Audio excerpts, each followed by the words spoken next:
ദിനോസറുകൾ. ഭൂമി അടക്കി വാണിരുന്ന ഭീമൻ ജീവികൾ എന്ന് കേൾക്കുമ്പോൾ നമ്മുടെ മനസ്സിൽ ആദ്യം ഓടിയെത്തുന്ന പേര് ഇതാകാം. എന്നാൽ ദിനോസറുകൾ ഭൂമിയിൽ ജനിക്കുന്നതിനും ദശലക്ഷക്കണക്കിന് വർഷങ്ങൾക്ക് മുൻപ് നമ്മുടെ ഈ ഭൂമി എങ്ങനെയായിരുന്നു എന്ന് നിങ്ങൾ ചിന്തിച്ചിട്ടുണ്ടോ? അന്ന് ഭൂമി ഇന്ന് കാണുന്നതുപോലെയല്ല. കിലോമീറ്ററുകളോളം നീളുന്ന നിബിഡമായ വനങ്ങളും ആകാശമുട്ടുന്ന മരങ്ങളും വിശാലമായ ചതുപ്പുനിലങ്ങളും നിറഞ്ഞ ഒരു ലോകം. അവിടെ ജീവിച്ചിരുന്നതാകട്ടെ ഇന്ന് നമ്മൾ കാണുന്ന കൊച്ചു പ്രാണികളുടെ ഭീമൻ രൂപങ്ങളും. ഒരു പരുന്തിന്റെ വലിപ്പമുള്ള തുമ്പികൾ, ഒരു മനുഷ്യന്റെ വലിപ്പമുള്ള തേളുകൾ, കിലോമീറ്ററുകൾക്ക് അപ്പുറം നിന്ന് നോക്കിയാൽ പോലും കാണാവുന്ന ഭീമൻ അട്ടകൾ. കേൾക്കുമ്പോൾ ഒരു ഹൊറർ സിനിമയിലെ കഥ പോലെ തോന്നാം. പക്ഷേ 300 ദശലക്ഷം വർഷങ്ങൾക്ക് മുൻപ് നമ്മുടെ ഭൂമി ശരിക്കും ഇങ്ങനെയായിരുന്നു. ശാസ്ത്രലോകം ഇതിനെ കാർബോണിഫറസ് കാലഘട്ടം എന്ന് വിളിക്കുന്നു. എങ്ങനെയാണ് ഈ പ്രാണികൾ ഇത്ര വലിയ വലിപ്പത്തിലേക്ക് വളർന്നത്? എന്തായിരുന്നു അന്നത്തെ ഭൂമിയിലെ പ്രത്യേകതകൾ?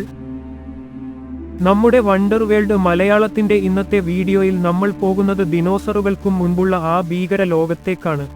വീഡിയോ മുഴുവനായി കാണുക, കാരണം നിങ്ങൾ ഇതുവരെ കേട്ടിട്ടില്ലാത്ത ചില അറിവുകൾ നിങ്ങളെ കാത്തിരിക്കുന്നു. ദശലക്ഷക്കണക്കിന് വർഷങ്ങൾക്ക് മുൻപ് ഭൂമി ഇന്നത്തെ പോലെ ആയിരുന്നില്ല. ഇന്ന് നാം കാണുന്ന ഭൂഖണ്ഡങ്ങളൊന്നും അന്ന് ഉണ്ടായിരുന്നില്ല. എല്ലാ കരഭാഗങ്ങളും ചേർന്ന് പാൻജിയ എന്ന ഒരൊറ്റ വലിയ കരയായിരുന്നു അന്നുണ്ടായിരുന്നത്.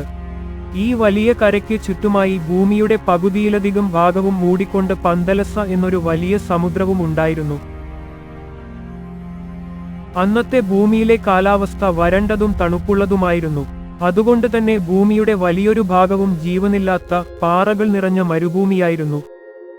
എന്നാൽ ഭൂമധ്യരേഖയ്ക്ക് അടുത്തും സമുദ്രതീരങ്ങളിലും കനത്ത ചൂടും ഈർപ്പവുമുള്ള വലിയ കാടുകൾ ഉണ്ടായിരുന്നു.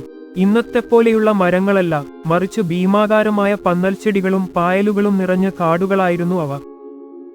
കാർബോണിഫറസ് കാലഘട്ടത്തിലാണ് ഇന്ന് നാം ഉപയോഗിക്കുന്ന കൽക്കരി നിക്ഷേപങ്ങൾ ഉണ്ടായത്. ഇത്രയധികം കൽക്കരി ഉണ്ടാകാൻ ഒരു കാരണമുണ്ട്. അന്ന് കാറ്റത്ത് വീണുപോകുന്ന മരങ്ങൾ അഴുകിപ്പോകാൻ സഹായിക്കുന്ന ബാക്ടീരിയകൾ ഭൂമിയിൽ ഉണ്ടായിരുന്നില്ല.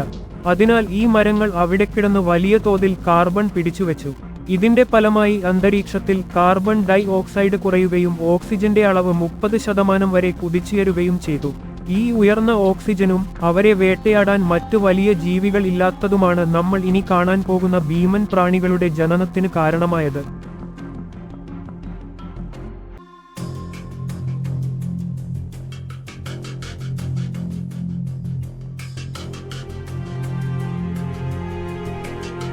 അന്ന് ഭൂമിയിൽ ജീവിച്ചിരുന്നവയിൽ വെച്ച് ഏറ്റവും വലിയ പ്രാണിയായിരുന്നു മെഗന്യൂറ.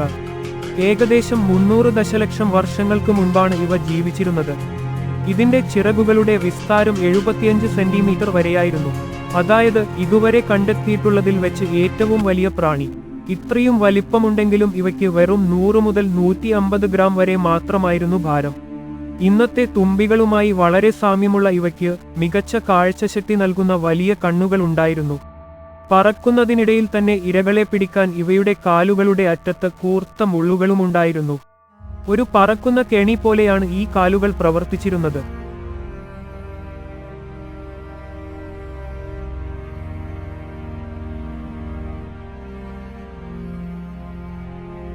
ഇവയുടെ ശരീരം വേഗത്തിൽ ചൂടാകുന്ന പ്രകൃതമായിരുന്നു എന്ന് ശാസ്ത്രജ്ഞർ പറയുന്നു.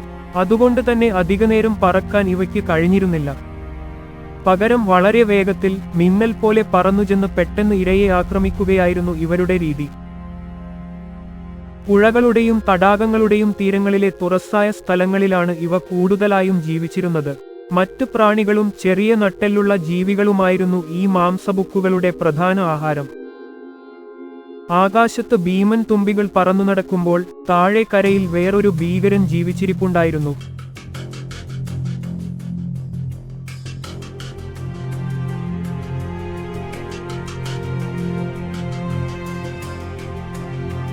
വെള്ളത്തിനരികെയുള്ള കാടുകളിൽ കഴിഞ്ഞിരുന്ന ചരിത്രത്തിലെ തന്നെ ഏറ്റവും ഭയപ്പെടുത്തുന്ന ഒരിനം പഴുതാര.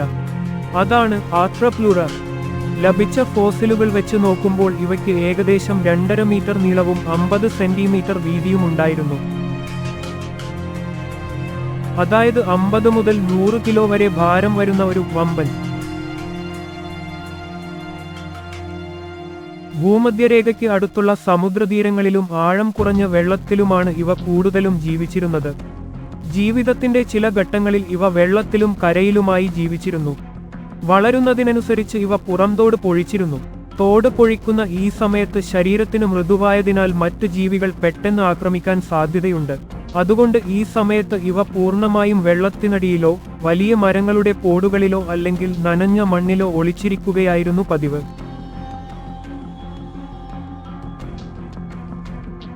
പരന്ന ശരീരവും ഒത്തിരി കാലുകളുമുള്ള ഇവ വളരെ പതുക്കെ സഞ്ചരിക്കുന്ന ജീവികളായിരുന്നു. കാണാൻ ഇത്ര ഭീകരനാണെങ്കിലും ഇവയ്ക്ക് വിഷമോ ഇരയെ പിടിക്കാനുള്ള ശക്തമായ പല്ലുകളോ ഉണ്ടായിരുന്നില്ല. അതിനാൽ ഇവ ചീയഞ്ഞഴുകിയ സസ്യങ്ങളും മറ്റ് അവശിഷ്ടങ്ങളുമാണ് ഭക്ഷിച്ചിരുന്നത്. എന്നാൽ പിന്നീട് ഭൂമിയിലെ കാലാവസ്ഥ മാറി ഈർപ്പം കുറഞ്ഞ് വലിയൊരു ഭാഗം മരുഭൂമികളായി മാറിയതോടെ ഈ ഭീമൻ ജീവികൾ ഭൂമിയിൽ നിന്നും പൂർണ്ണമായും അപ്രത്യക്ഷമായി.